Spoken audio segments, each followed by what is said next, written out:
So what do we got here? This is my 1602 shipwreck Dutch East India Company bell. I just love old shipwreck items. You can just imagine the journey they've been on. This ain't right. I don't think this thing was in salt water for any period of time to amount to anything. Let's get somebody to look at it before we go any farther. Fair enough.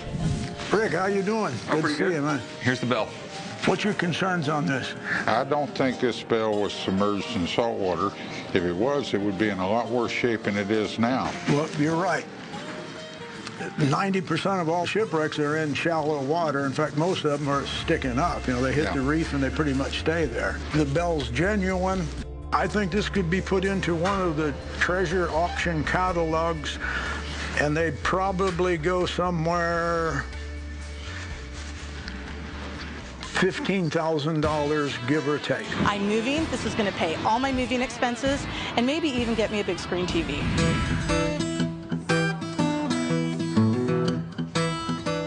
How you doing? So what do you got? Have a clump of rupees that were minted in 1702 by the son of the man who built the Taj Mahal. They were minted in Surat, India. They went to the bottom of the ocean in 1702 and were recovered by Arthur C. Clarke and his dive partner. Didn't he write a few books about it? Yeah, he wrote 2 books about it. This is one of the most well-documented treasure discoveries in history. Ever since I started working in the pawn business, I've wanted sunken treasure. And this is the mother lode. Everything's the real deal here. It's, Yep. you know, they're authentic coins. They're not cast. They're definitely stamped. How much do you want for it? I'd like to get $700,000 for it.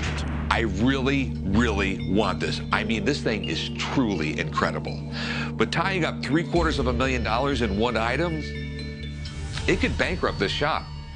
I want to give you 200 grand for it. 200? Yeah. I got to hold out for more. But, hey, thanks very much. Sorry to do business. I mean, you just got to look at it from my perspective, and it's a lot of damn money. That it is. I'm a little bit relieved, because if I had to tell the old man I shelled out $250,000, he would have kicked my ass. What do we got here? I got a gold bar I want you to look at. What do you think, Pops? It's gold. I mean, it looks like shipwreck stuff. I buy gold from people every day, but I never have gold bars from a shipwreck walk into my shop.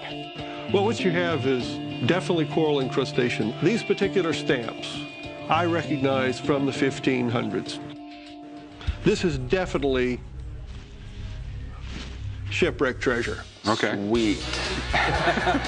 So how much do you think it's worth? Melt times 2 is what you're talking about. Okay. What does that mean? Remember earlier when I said $24,000 in scrap? Yeah. Scrap is melt. It's just like a trade term. So you're telling me that's worth $48,000? In that neighborhood. Yeah.